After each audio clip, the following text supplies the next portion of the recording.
नमस्कार दोस्तों, मैं हूं डॉक्टर अमरीश खारी और आप देख रहे हैं डॉक्टर खारी। आज की इस वीडियो में हम जिस दवाई के बारे में बात करेंगे वो है हाइड्रोजन। दोस्तों, ये हाइड्रोजन से बनाई जाती है और ये डाइल्यूट मेडिसिन है।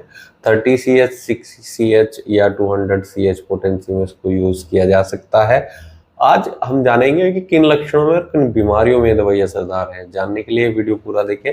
अगर आप हमारे चैनल पर नए हैं तो चैनल को सब्सक्राइब कर लें ताकि आने वाली हेल्थ रिलेटेड वीडियो से आप अपडेटेड रहें। इस दवाई को दिया जाता है मानसिक रोगों में। तो ऐसे पेशेंट जिनका मूड स्विंग्स होता रहता है, पेशेंट को गुस्सा जल्दी आता है या पेशेंट को रोना या इमोशनल पेशेंट जल्दी हो जाता है या तरह तरह की दिमाग में पेशेंट की थिंकिंग चलती रहती है, जिसे ओवर थिंकिंग भी बोल सकते हैं।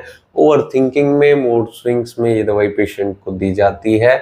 ये महिलाओं और पुरुषों दोनों में दी जा सकती है, लेकिन खास तौर पर जो इसके रिजल्ट्स मिलते हैं वो ऐसे पेशेंट में मिलते हैं जो बायोपोलर डिसऑर्डर से ग्रसित है या एंजाइटी डिप्रेशन का शिकार है।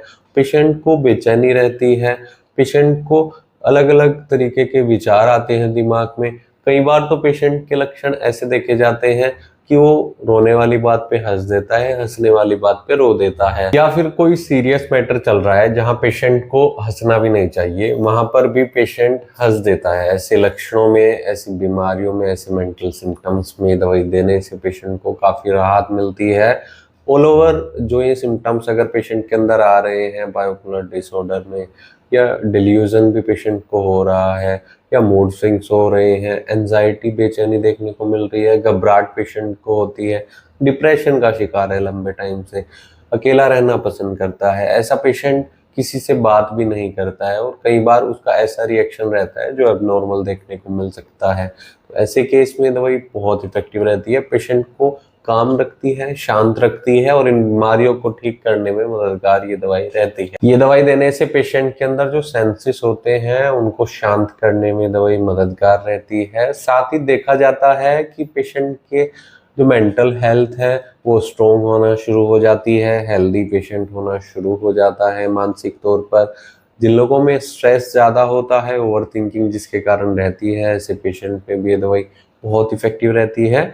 और मानसिक बीमारियों के साथ साथ पेशेंट को अगर इंसोम्निया यानी अनिद्रा की शिकायत भी आ रही है तो तब भी ये दवाई बहुत इफेक्टिव रहेगी, क्योंकि जब पेशेंट शांत हो जाएगा तो उसको नींद भी अच्छे से आएगी। दोस्तों, इसको लेना कैसे है और आप इसको कैसे यूज कर सकते हैं, क्या इसके कोई साइड इफेक्ट है? दोस्तों, वैसे तो होम्योपैथी दवाइयों के कोई साइड इफेक्ट नहीं होते हैं, लेकिन आपके लिए कौन सी दवाइयाँ सूटेबल रहेगी इसके लिए आप डॉक्टर से एक बार मिल लें, ये सलाह ले लें कि क्या ये आप दवाई ले सकते हैं, क्योंकि केस टेकिंग करने के बाद ही डिसाइड हो पाता है कि कौन सी दवाई आपके लिए सूटेबल रहेगी या फिर उस दवाई की क्या डोज आपके लिए सूटेबल रहेगी। इसके लिए डॉक्टर से मिले, नहीं तो दिए गए व्हाट्सएप नंबर पर हमसे संपर्क कर इलाज या सलाह ले सकते हैं। वीडियो देखने के लिए धन्यवाद। चैनल को सब्सक्राइब करें और कमेंट सेक्शन में जरूर बताएं कि हमारी वीडियोस आपको कैसी लगती हैं। Thank you.